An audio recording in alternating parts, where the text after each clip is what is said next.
So first of all, welcome to our panel discussion speed chat entitled People Development Through Lean Certification, How Individuals and Organizations Benefit from Lean Certification. In the next hour and a half, we hope that we'll learn some more about how certification fosters and guides the evolution of people's lean learning and thinking and checks their applied continuous improvement skills. And we'll hear from some highly experienced lean leaders we have with us today on how a structured approach to lean human development benefits both people and organizations. Our panelists today are Larry Anderson, Joanne Days, and Jeff Fuchs, all gold or silver certified lean practitioners and members of the Lean Certification Oversight Committee. Each of these individuals has many years of practical experience supporting the development of both lean culture and systems. I am Pat Wardwell, happy to be here today. I'm also a gold certified member of the Oversight Committee, and I'll serve as panel moderator. And I'm also fortunate enough to be having a little bit of support today from Michael Bremer and Norbert Majerus, who will sort of help us when we get to the breakout session a little bit. So as most of you know, I hope it's our belief that successful lean organizations understand that the real secret to sustainable improvement programs is the development of people.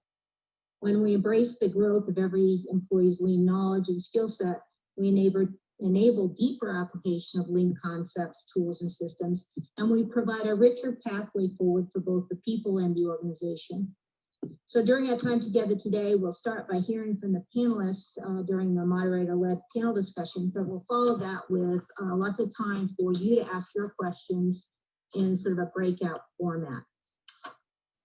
And I think since we're a small group, we're all going to stay together today in a single group for our Q&A follow-up. So let's get started. Jeff, I'd like to pose the first question to you, if you don't mind. Sure. And that question is, why is a lean people development strategy important to organizations? Okay.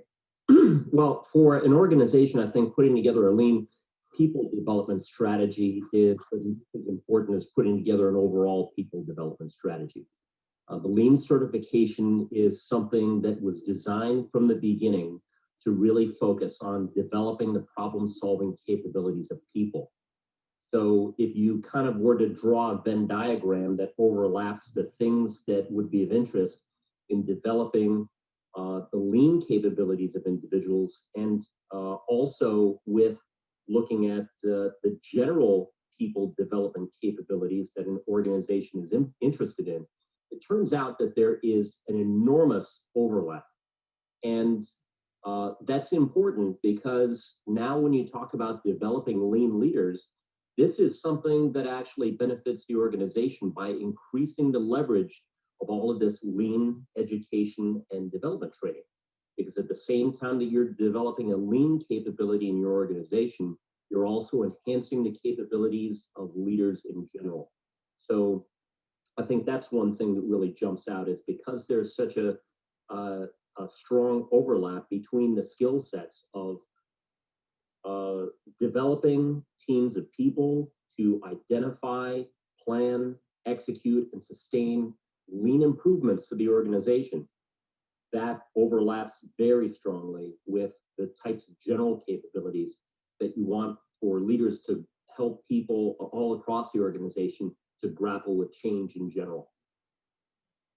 So just to kind of a follow-up to that is basically, who in the organization, in your opinion, is really responsible to develop the next lean practitioners and the next lean leaders? You know, is this just something HR should be doing, or what?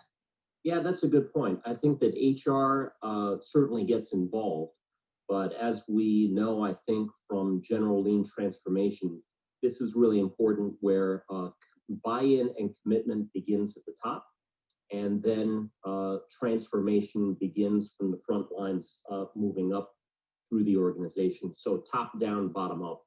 But I think the answer often comes out that well, senior leaders are responsible for this, and I think that that's true initially when we think back to this transformation model.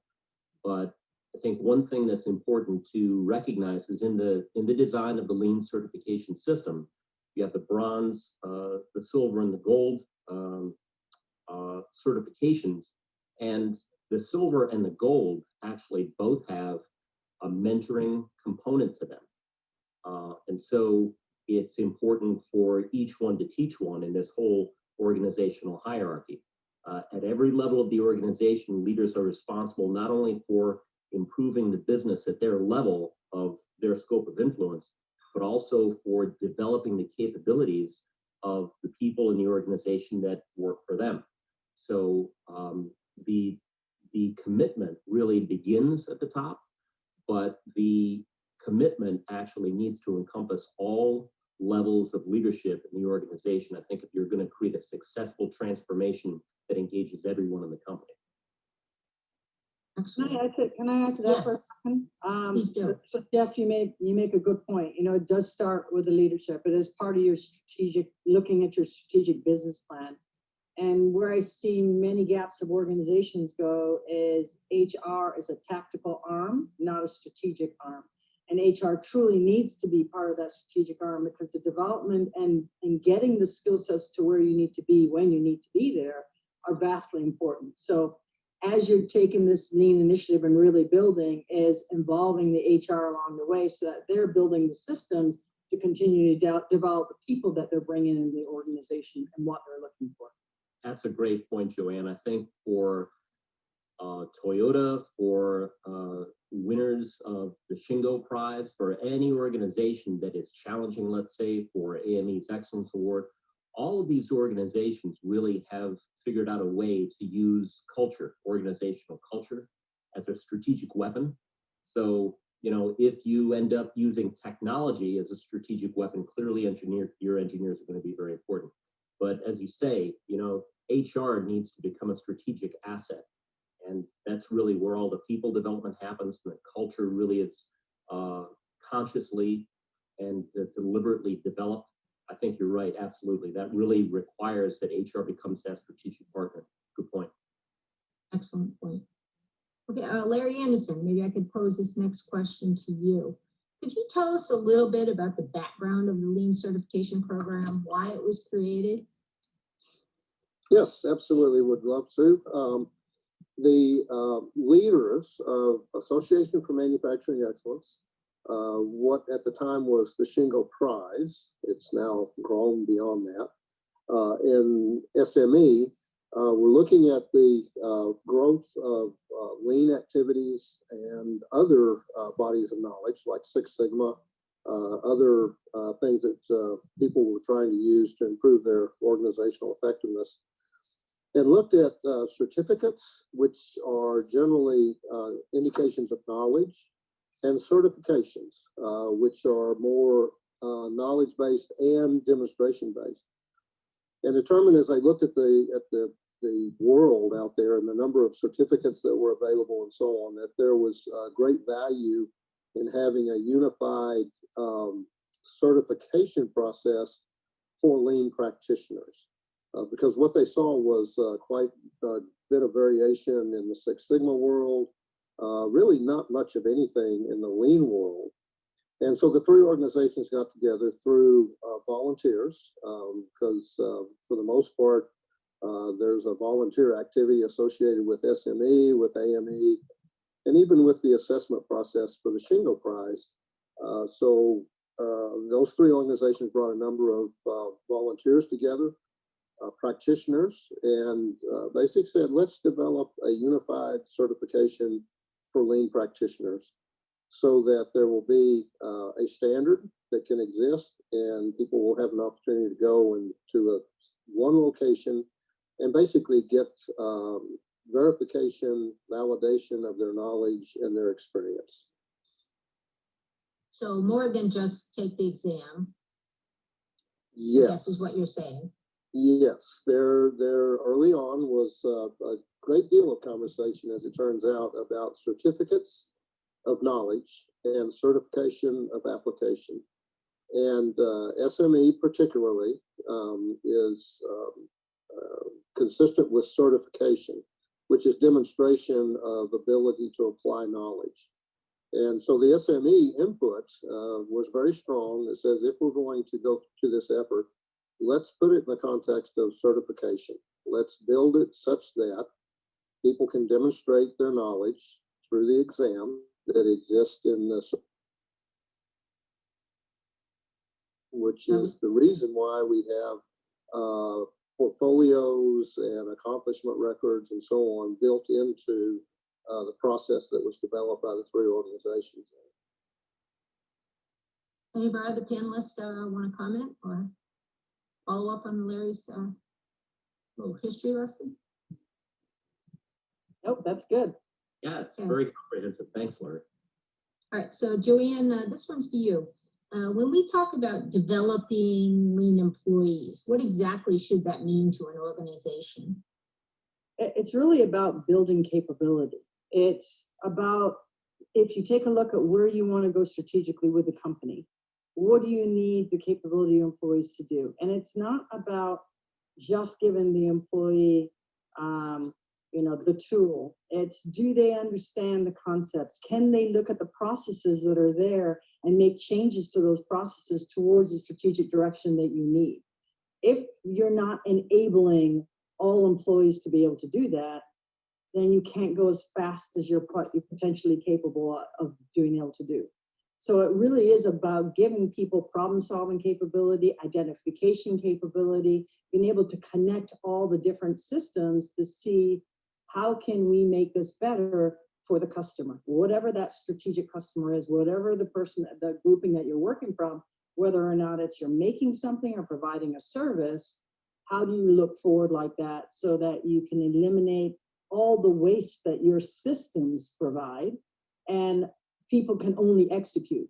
If you don't improve your systems, people can't get any better either. And people are the only ones that can change systems. Great. And what are some tangible things that leaders can actually do to contribute to the development of employee lean skills? Can you share some examples of things you've seen leaders do to actually move people forward or contribute to developing stronger, people development systems? So it's a little bit about, showing people that you're also doing. So there's an element of bringing people along and coaching them, being able to show them and demonstrate that you're using the same things. Because if you can just say it and you don't demonstrate it, it's really hard for people to believe that that's the direction you want to go. So that's a huge influence, that if you behave that way and show people that you're also doing the same things, people will gladly try and experiment and do all the things to be able to discover.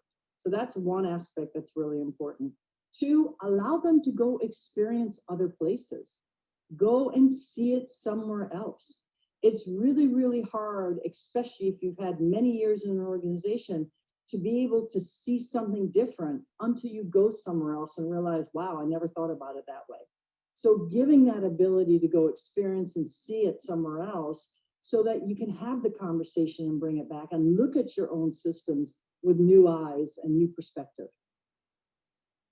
Good point. Good point. And how have you seen people judge whether or not, that they're assessing whether they are actually moving people along in the journey or determining if they're successful actually building individual capabilities of employees? The best way to understand whether the organization is improving or individuals are improving or measure against the benchmark. That is the best way to do it, because benchmarks are a level.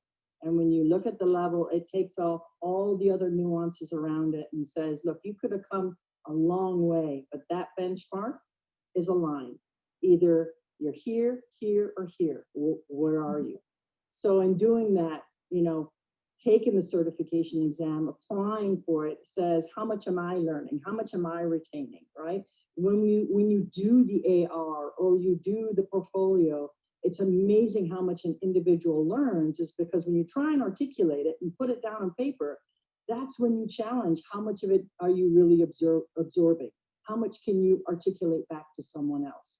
So things like that, challenging for the Shingo Prize or the Excellence Awards in AME, those things tell an organization whether or not the organization itself is moving forward.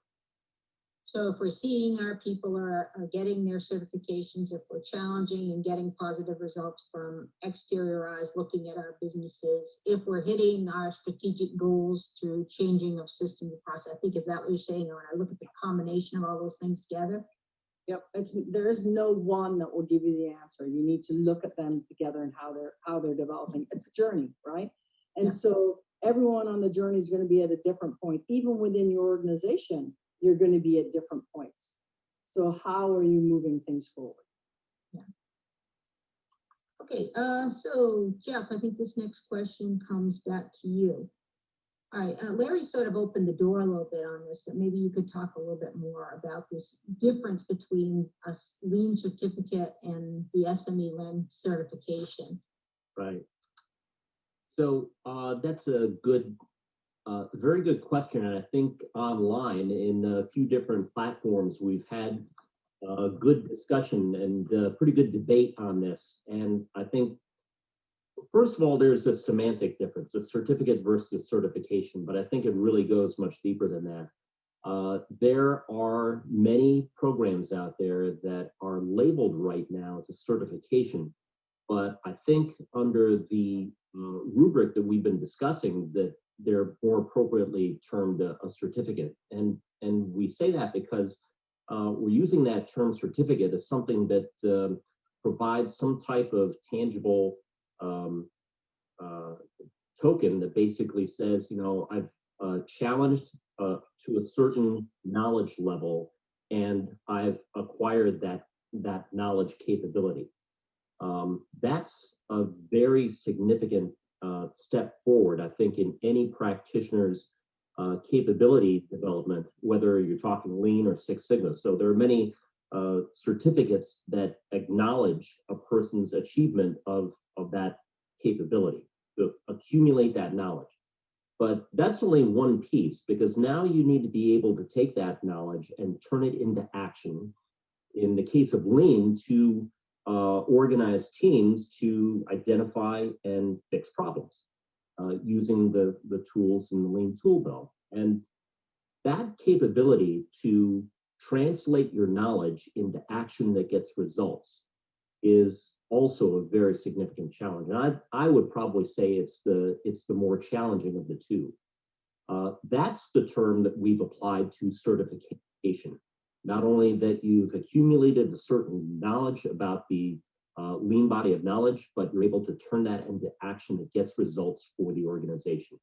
So I think that's a discriminator between the Lean certification that we've put together and some other things that are out there that might kind of confuse the term.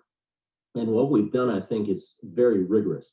As was mentioned before, you know, the portfolio at the bronze level is 3 projects that demonstrate a person's range, their capability to use various appropriate tools, to demonstrate that they've not only successfully made it through one project, but a number of them, and you've taken your best to kind of demonstrate the depth and range of your knowledge. And then, as Larry mentioned with the accomplishment records for silver and gold practitioners, to go a little bit further to explain how it is that your background and things that you've done align to certain competencies that are necessary of Lean practitioners at the silver and the gold levels. So what we've done, I think, is not an easy bar to reach, but that's really, I think, the benefit of something like this. When you stretch yourself, when you challenge yourself to learn more and to apply that and to discover successfully what works for you, to grow your leadership capabilities, organizing teams of people to do meaningful things for the organization, I think that really makes for a very challenging certification, and that's the thing we've put together. So Jeff, along those same lines, can you just take us a little further and talk about how that bronze, silver, and gold are differentiated and how they sort of follow that natural, what we would consider, I guess, a natural progression of a Lean learner in their journey if they're going to make this part of their career or a significant part of their career? Sure.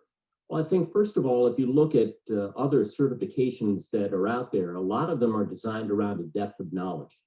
So you might have somebody that's green belt, let's say, and they know a certain amount of things. The black belt knows more about some of these more sophisticated tools. I think that's one very good way to kind of arrange a particular body of knowledge.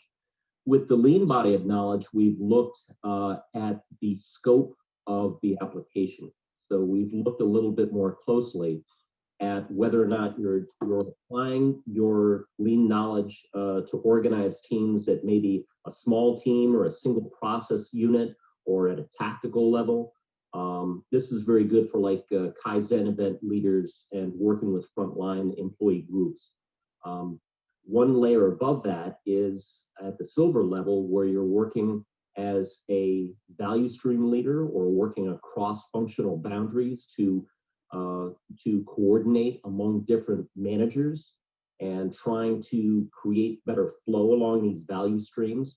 And that may require a great deal of reorganization of the company's systems and structures, and working honestly with a great deal of working from a position of not authority, but to really work persuasively with peers across some of these functional groups. At the strategic level, at the gold level, you're talking about somebody that is trying to create those systems of people development, coaching and growing leaders, and also applying their knowledge to transform an organization at the enterprise level. And at each one of these, there is a different skill set. The types of things that you need to know in basic blocking and tackling at the bronze level are a little bit more tools focused. But as you progress up towards that gold level, it's much more organized around the people side, around coaching and putting together teams of teams and systems of systems. And it's a different level of leadership and lean capability. So each one of the levels that we've created, the bronze, silver, and gold, are really designed more around the scope of application inside a typical organization. Joanna, Larry, anything you want to pop in with them there to supplement? Yeah, so Jeff, as you continue to say that, really true. There's two things that came to my head when you were talking about it. The first part is when we talked about a practitioner. You don't need to have the title of a lean change agent or something like that. You can be a practitioner in any area that you're in any role that you're in. It's whether or not you're taking what you're doing and applying it to change your area, the systems, etc. Right? So thinking that way, I think, is important as well. The second part of that is in regard to the higher up that you go in the learnings, is you're also understanding more around how the principles really connect and what those principles means to the systems that you have and how they interact with them. Because when you're at the bronze level, you understand tools and you understand the tools and you understand a little bit about what the concept means, but understanding what the principle means of how that impacts the systems and the tools and the concepts is really, really important as you look at an organization. Very good. Yeah, and I guess just a couple of points. There's words that we're utilizing here that are consistent with the evolution of the Shingo model, which is a foundational element of the certification, and there's some historical perspective to this. So the certification and the Shingo model have evolved over time, and one of the major points of evolution was the concept of sustainability. So it became evident within the Shingo exercises, within the Shingo assessments, that just knowing the tools and applying the tools didn't create a sustainable organization. So there was a growth, an evolution of the Shingo model, which is reflected in the current certification model, which basically starts to look at how we're doing things. As Jeff pointed out, I can know tools and I could implement presumed improvements in an organization at any level, but I could do it in such a way that it is not sustainable. I could actually be less than a good working partner with the people on my team, for instance, and we can make things happen. But the certification model that exists now basically says, okay, if you're going to be sustainable in this, if you're actually going to grow organizations and people, you've got to have some components.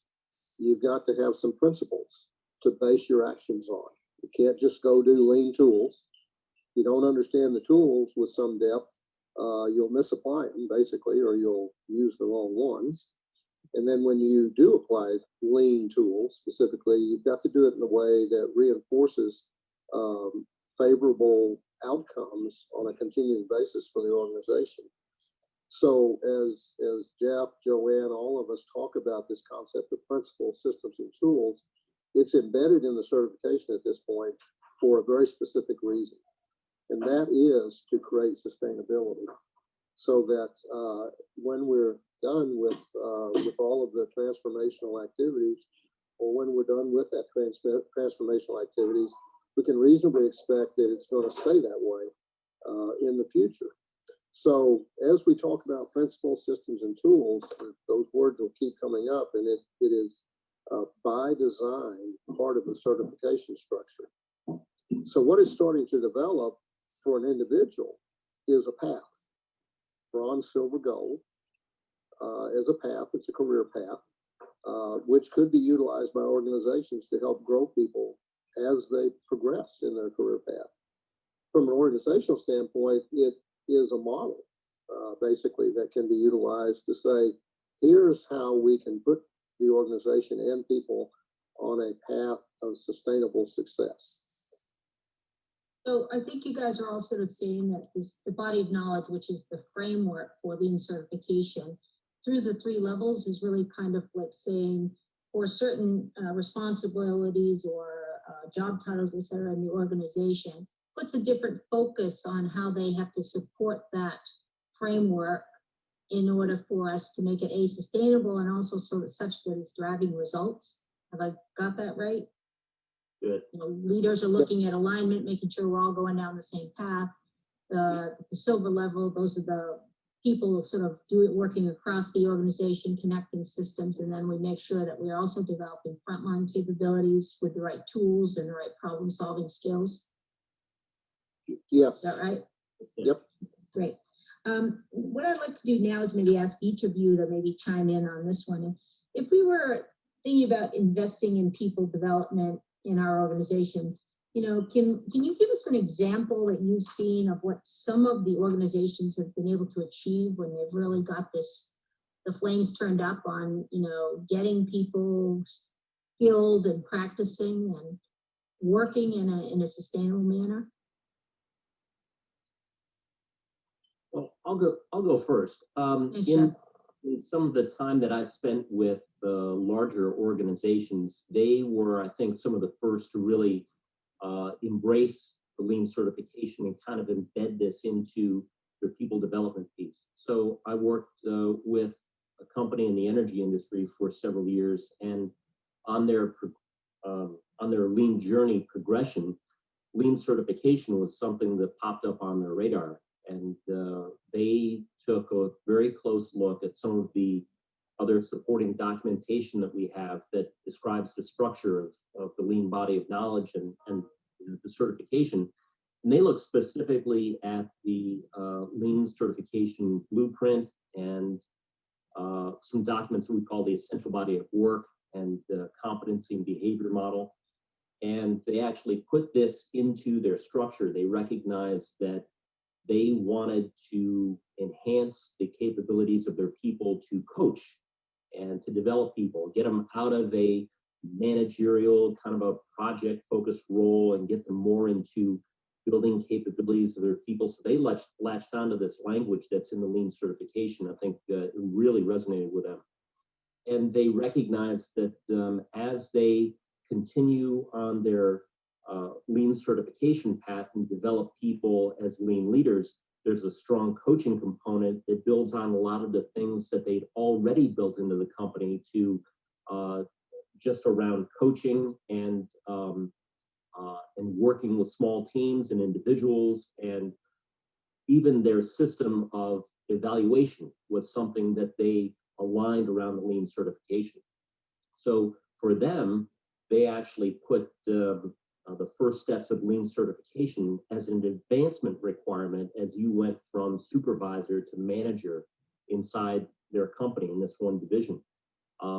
And it was very well aligned. Again, looking as they did, like all companies, to not overspend in certain areas, they leveraged their existing training in coaching and people development, and actually align that to the work that people were doing to advance their lean career and their capabilities.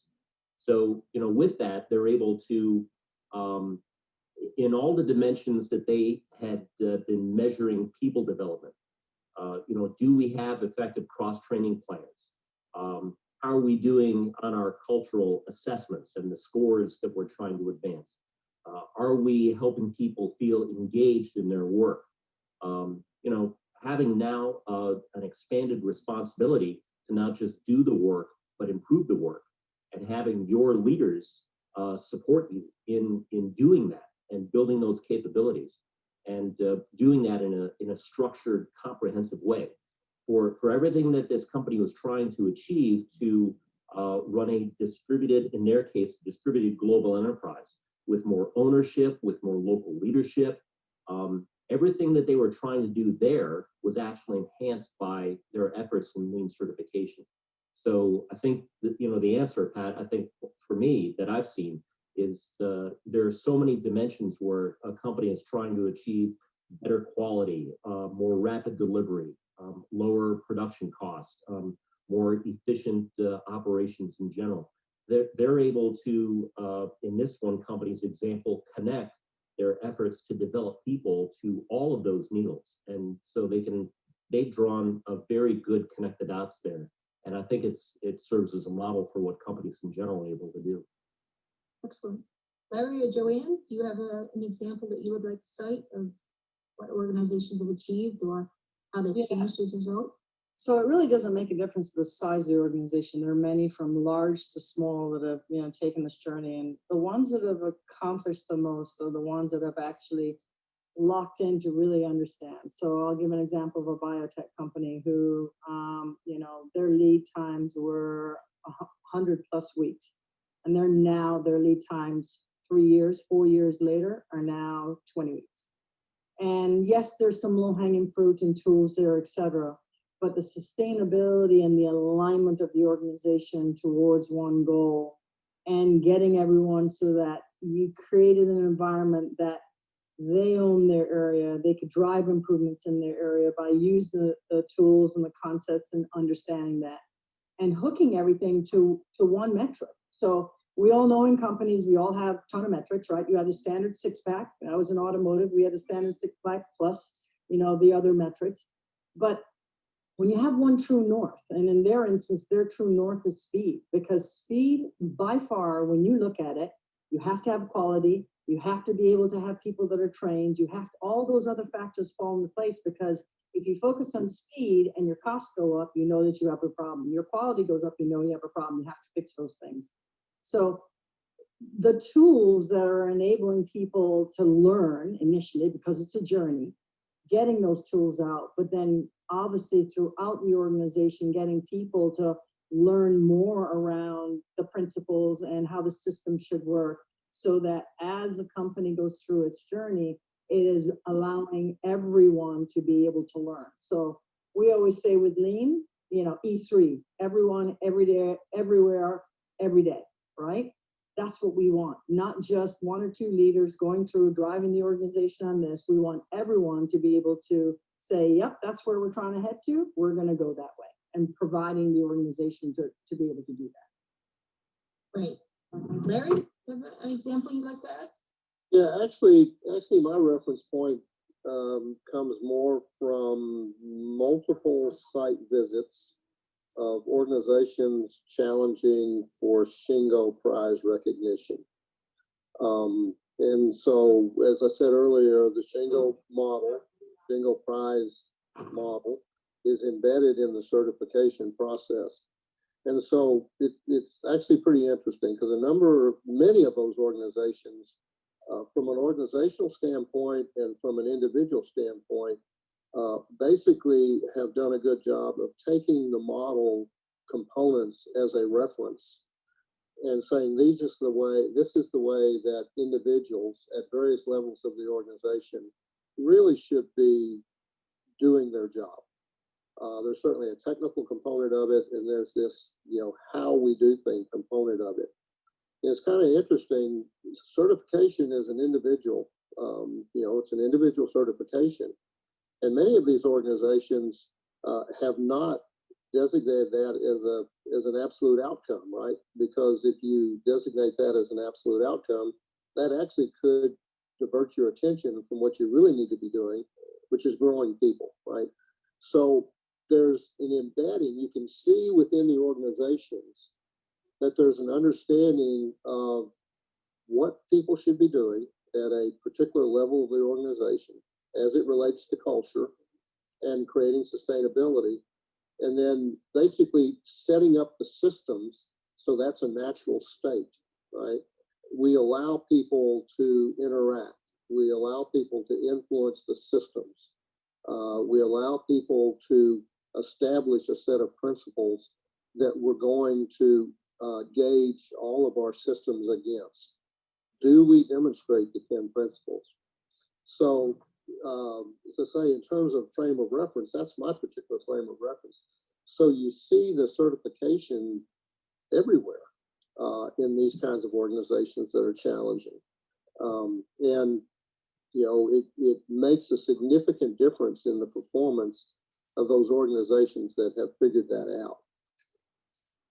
So I think Larry is saying when we have the skills backed up with the actual behaviors at the right levels, that's when you start to see acceleration. Yes, absolutely. Excellent, great points. Okay, a couple more things, then we'll wrap up and go to Q&A. For panelists, for people in the audience who are contemplating certification either for themselves or for their organization, maybe Jeff, what's one piece of advice you might give them? Oh, good question. I think as I reflect back on especially a lot of the portfolios that I've looked at, probably some of the best feedback that I've gotten on the quality of the certification system and what it is we're doing and what people are getting from it. We asked this question of what people have learned on their lean certification journey. We all learn things on our own personal lean journeys, but this specifically goes in and says, look at the certification process from the time that you applied, you read your books, and you took your exam, and then you looked over your portfolio of work and what it is that you were going to submit. What have you learned? And I think by far that's one of my favorite questions to look at as an examiner, as a reviewer. And I'd ask everybody who's considering challenging for lean certification themselves to kind of think about that as they begin their journey. What do you expect to learn? Where do you feel that you need to grow? What dimensions of your capabilities are you looking to expand? And target those deliberately. I think that the certification is an excellent opportunity to do that. I've had the pleasure of being associated with the lean certification since its early days. And I remember especially, during some of those early beta tests where we put together the first portfolios and then kind of ran that gauntlet for ourselves. I mean, I look back on the things that I had done as a young practitioner and as a junior consultant. And I was just, it was a real eye-opener. I think not only in terms of what my path and progression is, and we all have our heads tucked down and we're doing work, right? But the opportunity to just reflect carefully on that journey and what it's looked like, and to see these huge gaps that the certification standard, if you hold it up to yourself as a yardstick, what that shows. It certainly kind of challenges your humility, and but that's where learning really begins. And I think if you're going to get the most out of the certification, to begin with a humble look at yourself, prompted by that question, what have you learned, or what do you expect to learn? I think that's one of my favorites. Excellent. So Larry, let's go to the other side of that. If someone is going to challenge, what is a challenge they might be not expecting when they go to complete the certification, and what are some things they can do to overcome the challenge? Well, what Jeff just mentioned in terms of perspective of documentation, we've been able to look at the what have you learned question, and what are your plans in terms of hurdles you have you've come across in terms of documenting projects and so on and so forth. So my general advice to everybody, regardless of whether it's an individual or organization, is to look at the documentation. There are blueprints for each of the levels. There's competency and behavior model. And from an individual standpoint, it gives you a chance to do what Jeff has mentioned, which is to say, what can I learn if I look at this? If I just do a little reflection, what can I learn? Because this is a model that was created by practitioners and validated, verified. So at the bronze level, this is the kind of thing that people that are good practitioners of lean sort of need to know. And there's certainly a tool relationship there. So it gives you an opportunity to do that reflection. From an organizational standpoint, if you look at the competency and behavior model, it is probably going to reflect what most organizations aspire for. Right? We want our leaders to have empathy. We want them to lead with humility. We want our lean practitioners to focus not only on implementation of a particular tool or technique, but we want to do it in a way, would like for them to do it in a way that they're showing respect for their fellow associates and so on and so forth. And so from a hurdle standpoint, those are going to be where the hurdles are, right? And I can't, for any given individual, there may be knowledge, there may be tools and techniques that are going to be hurdles. I've never done a value stream map at the very fundamental level of it. And so I guess I need to go do something to learn how to do that, study, practice, and so on and so forth. And again, from an organizational standpoint, it's like, okay, let's just set out, because this is the way that we would like to operate, and move forward from that. So to me, those are extremely valuable documents. And somewhere embedded in those documents, there's going to be plenty of challenges for an individual to look at. That's great, Larry. And for those who are on the webinar, those documents he's referring to, you can get off the sme.org/training/lean certification pages. They're all there for you to download. Joanna, I'll let you wrap this up with the formal question part with this one. So what's one thing you would ask organizations and individuals to reflect upon to determine if they're really developing their team in a way that's helping people to create value for customers and value for the employees? So there are two things that come to mind when I do that. One, if you're a leader, whether it's a team leader or a departmental leader, or, in a lot of companies today, functional leader, because whether or not it's a value stream or not, is ask yourself the question, if you were to leave tomorrow, what would happen? Because that's a really, really important thing. If you were to leave tomorrow, people would be lost and it wouldn't continue forward. Then you have a problem. It means that you haven't developed the organization or the people around you to be able to sustain what they're going. They may struggle, and that's okay, but they have to be able to continue forward. It cannot change just because you left and you were the driving person. So that's, from a leader perspective, is the number one. And how do you develop your organization so that they are learning and they are comfortable to be able to do all of that? From a perspective of whether or not you're in an organization and you're looking around the team is, what did I learn from today?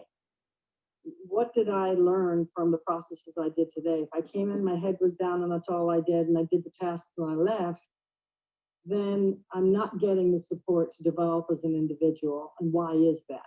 So how do you look at those things? Because it is easy. And Jeff, I was laughing because I was thinking about this as I was going through my AR. It's like, you get down this path and you've done so much in your life and you haven't reflected on it. And doing that along the way, whether or not you're just starting off into working or you've been at it for 10 years, is just reflect a little bit, is what am I doing? What am I growing? What am I learning?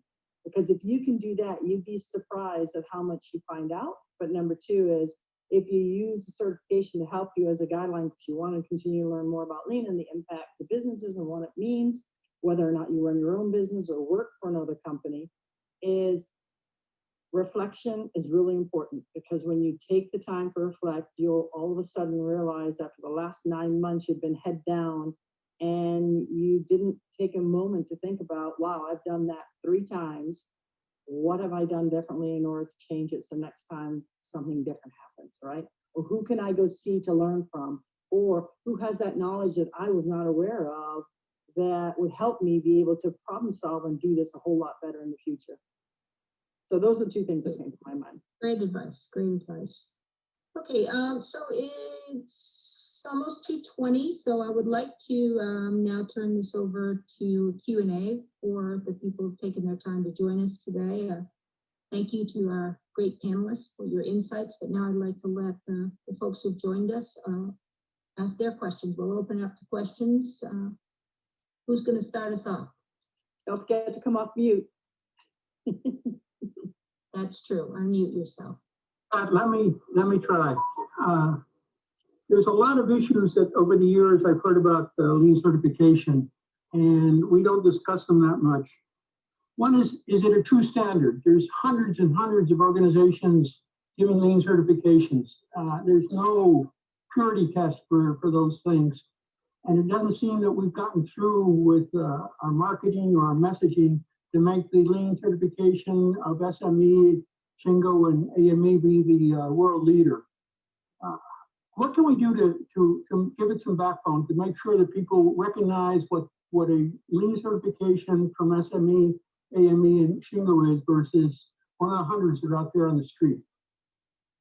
So I'll take a stab at that real quickly. So if you go back and take a look at the certification and when this was developed and people that were interested with it, and then you saw a downturn. When you saw a downturn, if you remember about 5 years ago or so, there was a huge influx of all these individuals in different universities and companies that were coming out with certification, whether it was Six Sigma, Lean Six Sigma, or Lean. And so that really started to muddy the water.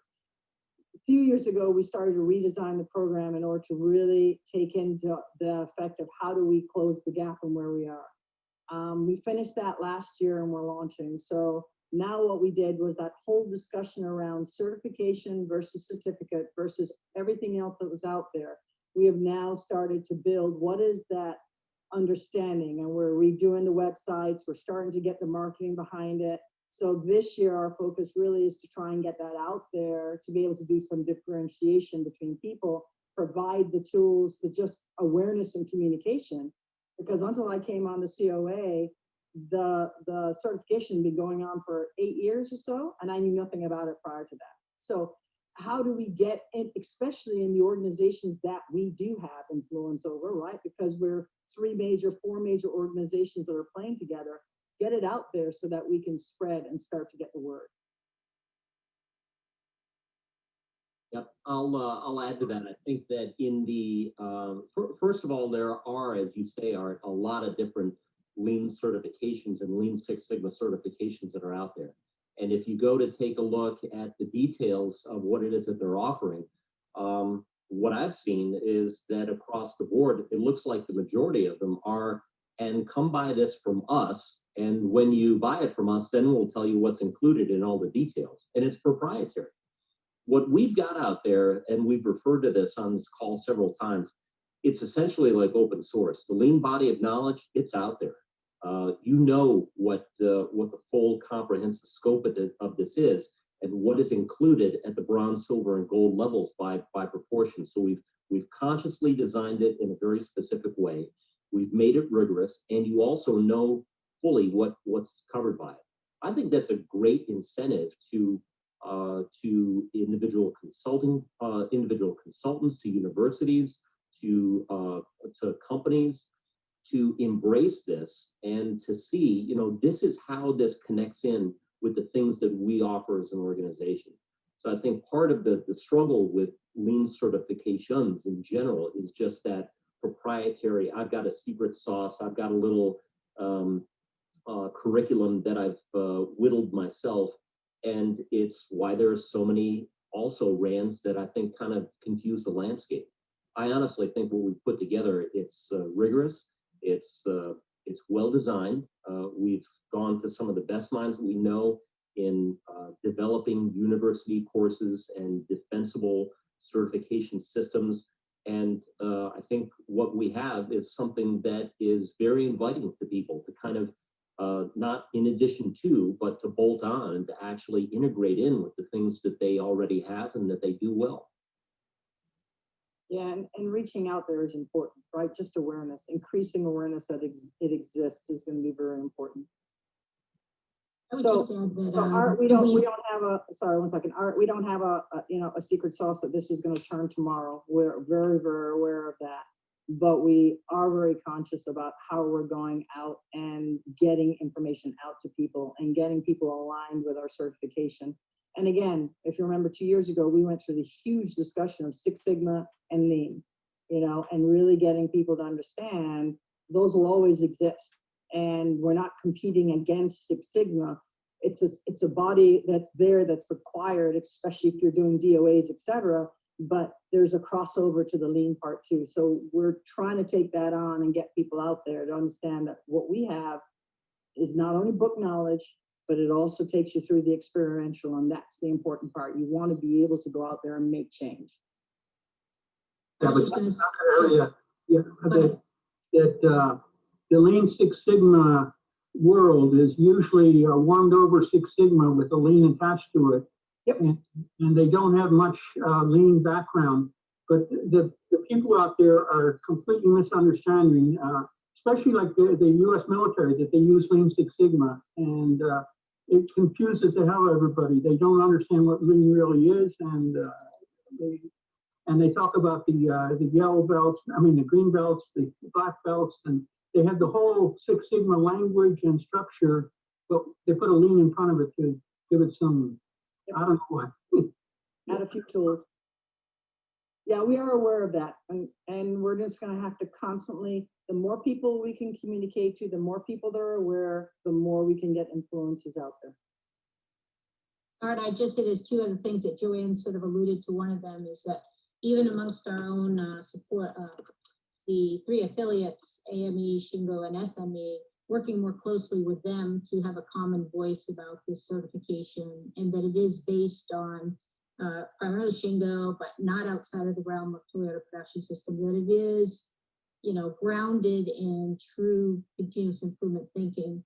And the second thing is just now starting to build in more supporting organizations who are beyond the journey with us, either to offer the prep class or whatever else, but doing things specifically to make sure that they're vetted and they're going to represent this as it should be, and not turn it into something that it isn't. Thanks. It was a great question and one of a great concern to all of us. Okay, well, I got one more, and then I'll. Excellent. Go. The other complaint I've heard over the years has been on the portfolio. I know it's evolved, and we've done some refining and streamlining and things like that. But I get a lot of complaints about it being very subjective and not objective. That two different people see the same portfolio, one rates it A and the other says it's no good. And I don't think we have a process for rating the people that evaluate portfolios. I don't know how we get more standard in that, but I did an experiment around 6 or 7 years ago, sent the same portfolio to 4 different examiners. I had one gave it an A, 2 Bs, and 1 F. And I think the rules, and I don't know if they're still the same, was whoever rated you on your portfolio, when you resubmitted, he was the one who had to rate you again. So if he gave you an F and there was a guy who would give you an A, there's no chance you'd get the guy with the F again. So I'll address that a little bit. So we've spent quite a bit of time. It's very funny because we did it as a team, and it's about your viewpoint. So you've got to remember that the guys that are rating portfolios could be from bronze, silver, or gold. And what was interesting was when we read the portfolio, when you're having a bronze portfolio, you need to see it from a bronze viewpoint. And it was really funny how many of us didn't see it, just we read it. And if you were gold, you looked at it from the viewpoint of what you would expect. And so we spent quite a bit of time around how do we frame that so that when someone's looking at it, the framework is it is a bronze portfolio being looked at the bronze level. You have to wear the lens of that when you do it. And when that happened, everybody honed right in. So that was the interesting part.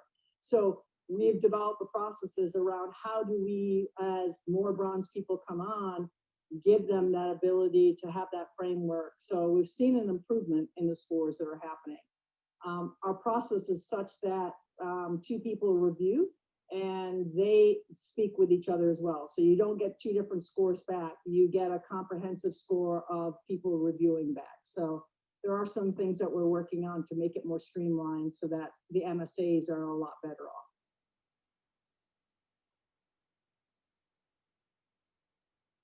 Thank you. Who else has got a question out there or a comment? This is Greg Stewart. One comment I have is earlier in your discussion, some of you know me a little bit, some of you don't know me at all, most likely. I think there's probably been, in the last 5 years, maybe half a dozen online discussions about this topic, and that makes this discussion very valuable because I don't think there's anything like this that has been done lately. But one thing in terms of lean leadership, one should remember, one thing I came to this certification already as a corporate Six Sigma black belt prior to the time of Lean Six Sigma. So I was kind of looking to add that to my portfolio, if you will. But one thing I remember about for any change management scheme, you have to have senior level or upper level management involved and supported. And that is to your discussion about human resources. If you called up the Fortune 500, how many folks in that group would even acknowledge that this exists? Mm-hmm. I would say that's a very small number. Yep. Without even having to do the survey, which would, the only scientific way of supporting what I'm saying. But essentially, Hank Cernick, he's not here. I'd like to see him here. I'd like to see someone from SME here. But as ASQ was previously involved in this and really left without much of a whimper. So to that standpoint is who is helping human resources and upper management understand that they need to even do this. And so often folks like the tools because the tools, require very little commitment as an organization to implement. It's much more of a burden to implement this in terms of culture. In fact, I'll just throw this out, kind of talk about a number of things, but folks I've often heard say lean is essentially a reflection of the Toyota Motor Company's culture. And, that's where it begins and ends. I mean, you can't find it in Toyota. It doesn't really exist as lean. But in Jeffrey Liker and the folks like that who made us aware of Toyota Motor Company. But how many organizations in the United States have any, just take respect for people, have any intention of pursuing that in the way that lean says you should? Okay, I'll stop at this point. So No passion there at all, none at all. and that's fine. The passion is fabulous. So we do have funnily enough, we do have an ad hoc group this year. One of the things that we identified was as we look forward to expand, and there are 2 areas that we're looking at. One, is the feeder streams, so universities and schools, et cetera. So how do you start developing that knowledge before they get out in the working world? But the other part is exactly what you said, is how do you get in front of HR and the leadership and show that from a leadership perspective, this is required skill set at that level. So we're starting to build what that looks like to take to them to be able to offer that. So, and I know Jeff's been working on a package where he's actually working with companies to try and teach them these things and have them discover the importance of it. So there are things going on, not as fast as we wish, but we do have focused effort on that. Right, thanks for the question. I think one other thing that I might add would be, well, a couple of things. One is just an observation that as we look at the progression of Six Sigma, there were some companies, that we all know of, like Motorola and GE, that were, I think, very pivotal in being able to broaden the adoption of those methods. I think that for being able to kind of get a specific approach out in the mainstream, having a proponent organization of that magnitude is certainly an accelerant. But there are, I think, some important inroads that we're making in not just continuing to advance lean certification among individuals, but also to help organizations of all sizes to really appreciate the value and to have that adoption of the certification standard. One of the things that I think we see with especially some of the input from folks like the Shingo Institute and from AME, with AME, the prominence of people-centric leadership, the AME Excellence Award with the design of the Shingo model. You see, in addition to Toyota as an exemplar, obviously, of the Toyota production system and the Toyota way, they get all the billing, they get all the prominent kudos. And yeah, lean, I think, does, of course, have that strong heritage. And that's a benefit, but it's also a little bit of a millstone around your neck sometimes, because everybody goes back to that example. But there are so many others, the Danahers of the world and so on, who have their own models that they have really put some attention into. And in the end, it looks very similar to the Toyota production system, that's true. But lean, I think, more generically, has some very consistent components and some very consistent elements.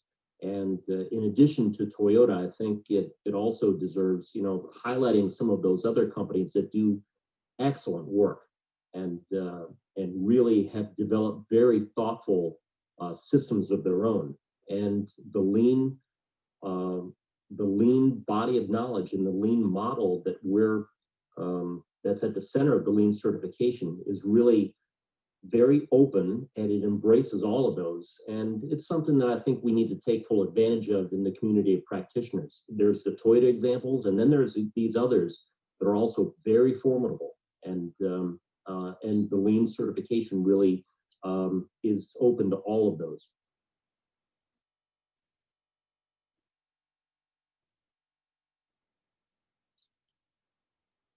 Somebody have another question? Just a comment about Lean Six Sigma and Six Sigma in general.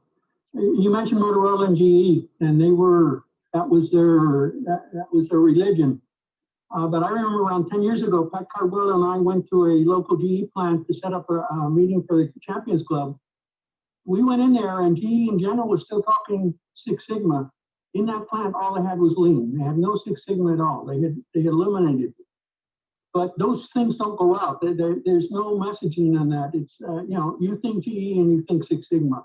You don't realize that they're doing a lot of lean and a lot of good lean too. Very true, Art. I mean, they haven't walked back anything in terms of their embrace of Six Sigma, but I've heard the same thing from other folks that have been to GE facilities. It's, I think when you take a look at the outline that it's taken, it has a lot of lean that is baked into it, and it's not always very prominently described. Good point.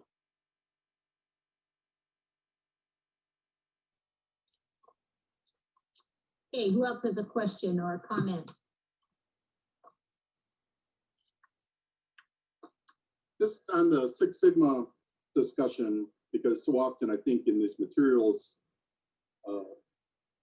SME wants to make this as a purely lean certification. In other words, that there are practitioners out there who are doing Lean Six Sigma or doing lean in association with Six Sigma. Because anytime you do a cycle time reduction, you know, that is clearly lean work. You know, anything an industrial engineer does to make things more efficient.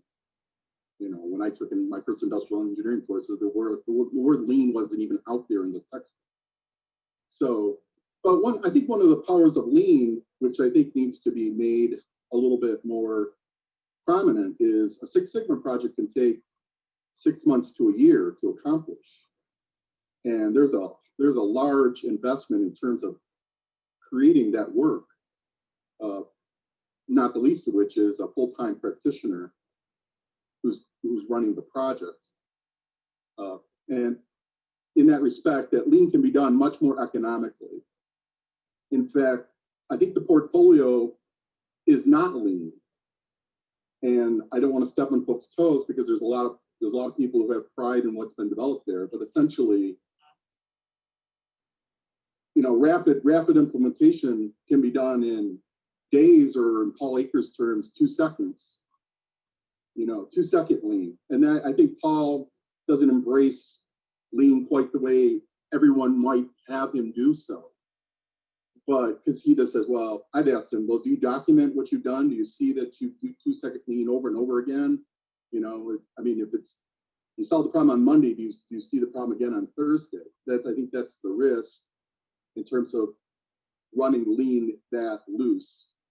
But in essence, here's the thing is that lean is something any organization can do. The Six Sigma is very limited in terms of organizations that can afford to have, you know, can afford to pay someone to run that project for them. And I'll stop and see if anyone has a comment to that.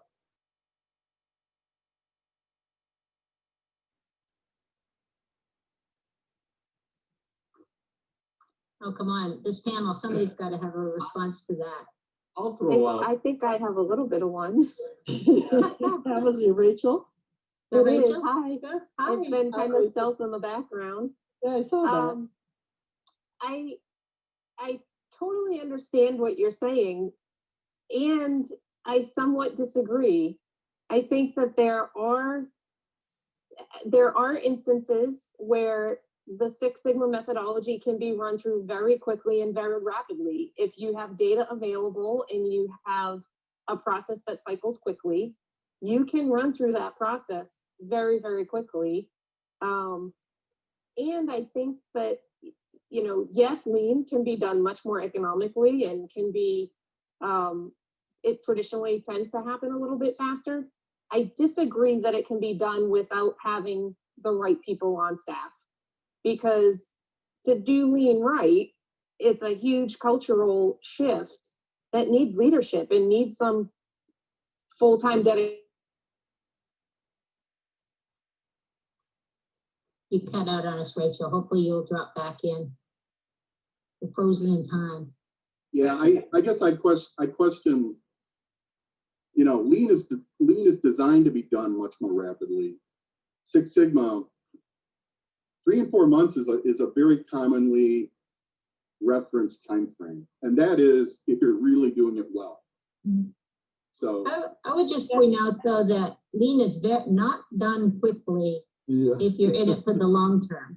You can do an event quickly, or you can do a problem solving exercise quickly, but if you're going to align your systems and align principles and strategy and get long-term results, it's not going to happen in 6 months. And that has actually been one of the concerns for Lean, I think, in some applications, that if you don't get bottom line results in 3 months, it can't be any good.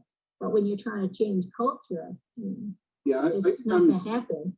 I think I'm referencing a Kaizen event, you know, for the bronze certification. Yeah. And obviously, I think if you're going to go silver or gold, I can understand exactly what you're saying. So, but if you're talking about, you know, bronze is supposed to be entry level, you know, that means it shouldn't be, it should actually be more quantifiable in terms of the effort. You know, standard work for the portfolio should be better developed. And I think Hank and Larry have spent some time trying to explain that to those who are interested. So, you know, in essence, I'm not here to criticize, but I'm involved. You know, it's not going to change for me. You've already gone down 40% in the number of pages of portfolio that's required, and that's great. You know, when I really feel sorry for people that had to do 5, but 3 is a much more manageable number. Exactly. I'm sure you did, Jeff. Times 3. But I mean, people, you know, folks, the CQE for ASQ has been around for, you know, half a century, you know, and so there are people who can talk about their war stories from, you know, the 60s when they took the CQE for the first time. So you've got a little ways to go in terms of having that rich of a culture. There's a lot of rivalry within CQE. So, you know, I did it when it was much more difficult, that type of thing. But, you know, like I said, from my point of view is, this is, again, it's an entry level certification. It ought not to be something where somebody has to devote a full-time job to getting this work done. So, you know, that's just a challenge I have. I know there's been a lot done. And again, SME owns those processes. You folks can influence it better than I can, because you're still within the alliance, as it were. But you know, SME needs to decide, hey, we're not generating enough practitioners. You know, I mean, they know what their numbers are. I'm sure there was folks that were put together in a group and said, okay, what are we going to do to make SMEs Six Sigma certification, or excuse me, Lean certification, you know, more competitive in some way.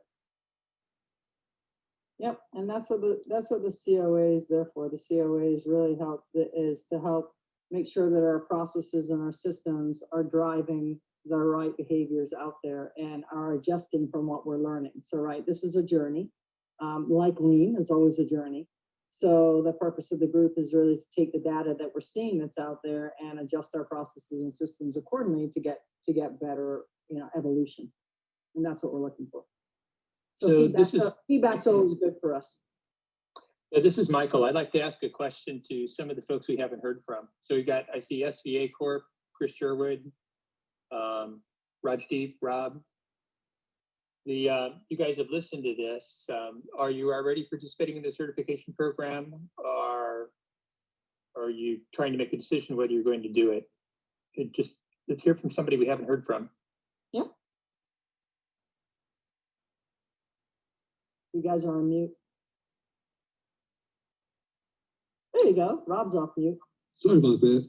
Yeah, we are performing it at our plant right now. So we about every 6 months we have a class, plant-wide, open it up to the plant.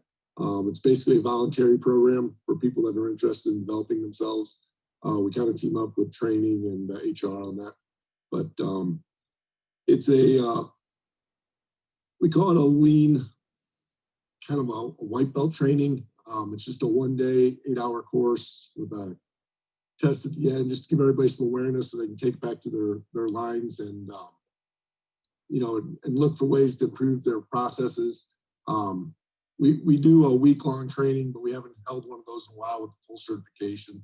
But we are just looking to generate awareness at the plant, all the way down to the operator level.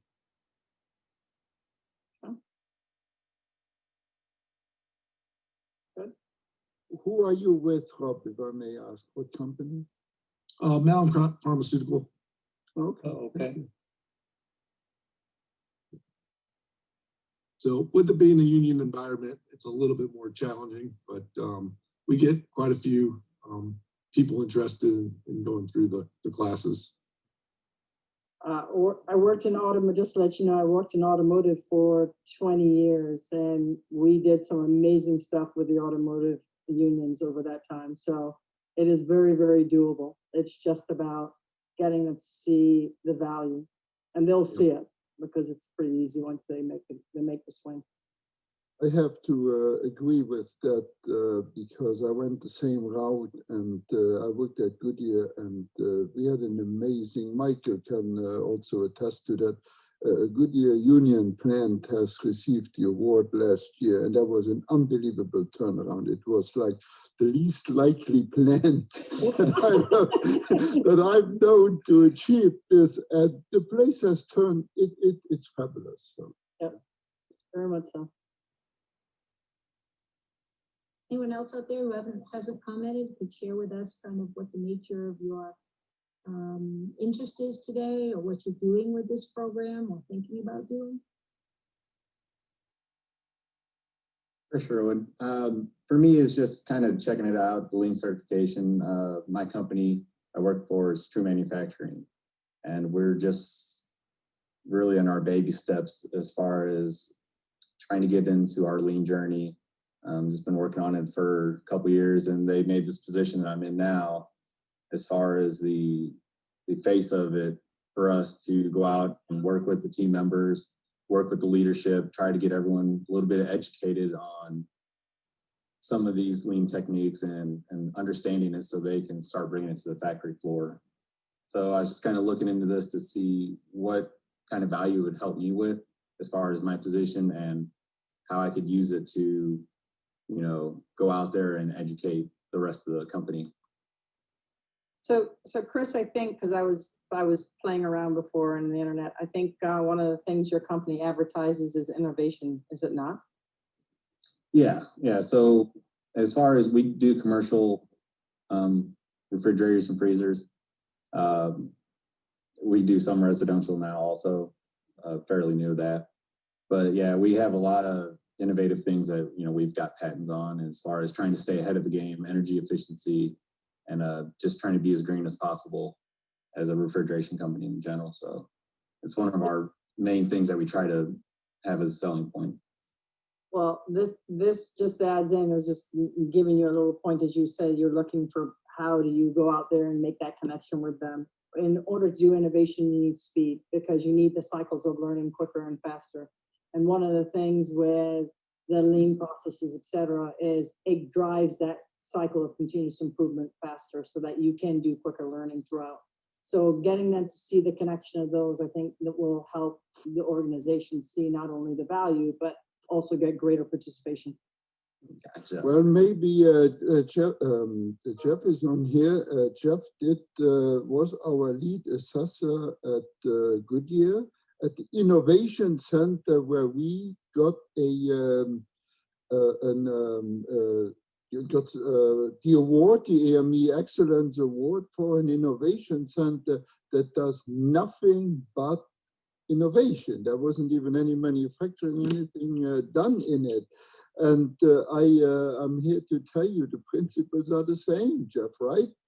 Absolutely, they are, Nora. The deep look that I and my team were able to have was really impressive. We found that, you know, when you talk about lean from the perspective of being a method of learning and adaptation, you know, it was clear that that was the culture all through the organization. And at all levels, you saw people doing things large and small, local and global, that were all around innovation. Everybody was, it was like one hive mind. It was really impressive. And to see them thinking not only about the individual work that they're doing, but how they logically connect to other people upstream and downstream in the work that they do. And developing that system together and how that rolls up. It was just very impressive when we talk about what Lean can actually do in an innovative knowledge-based organization. That was really exemplary. Very good. That also answers a lot of the questions that I've heard about the certification. This certification would totally work in a plant. It would also work in an innovation center. It would work in a hospital. It would work in many other places. The question is not about Six Sigma or Lean or something else. The question is about making that organization better. That's what it's all about. And there are many different tools that you bring in for that. And that's what it's all about.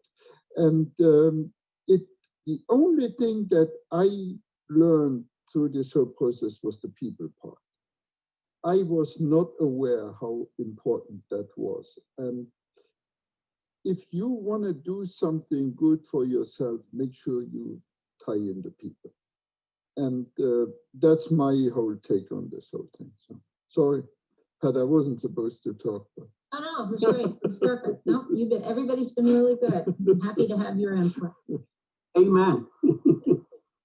Do we have one more question, maybe? Or one more comment?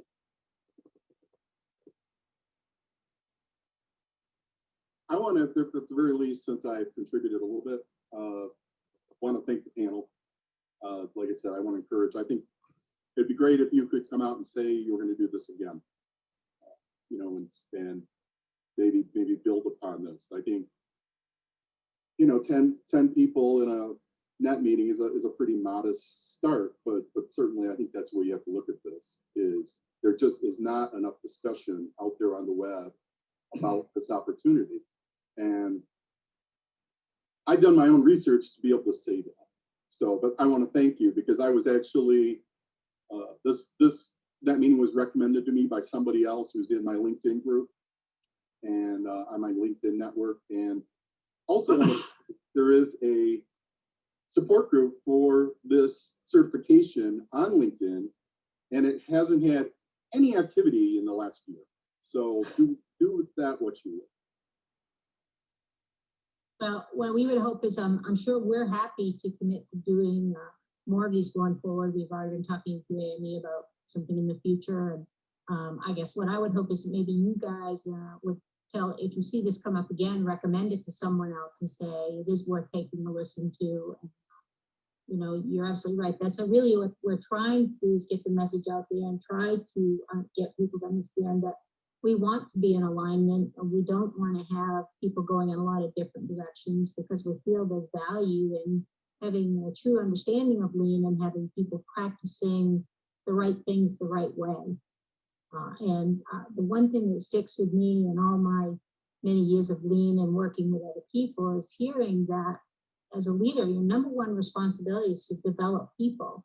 But it isn't just about developing them any old way. It's about developing them to inspire and encourage and lead others in making improvements to drive the business to wherever we need to drive the business to. So that's really, I think, the people on this panel, you know, they're passionate about these kinds of things. So they'll talk to you as much as you want about it, but we got to have people to talk to. So any last questions, comments from any of you?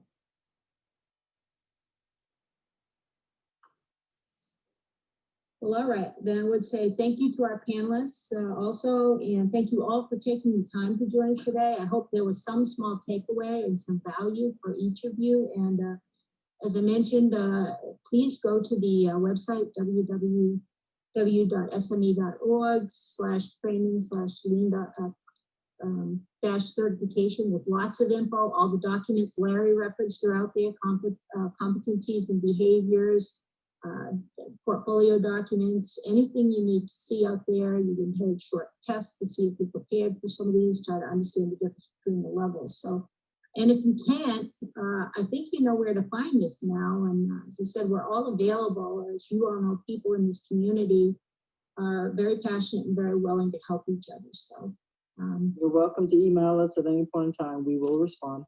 Yes, we will. Absolutely. So thank you so much. I hope you all enjoy the rest of your day.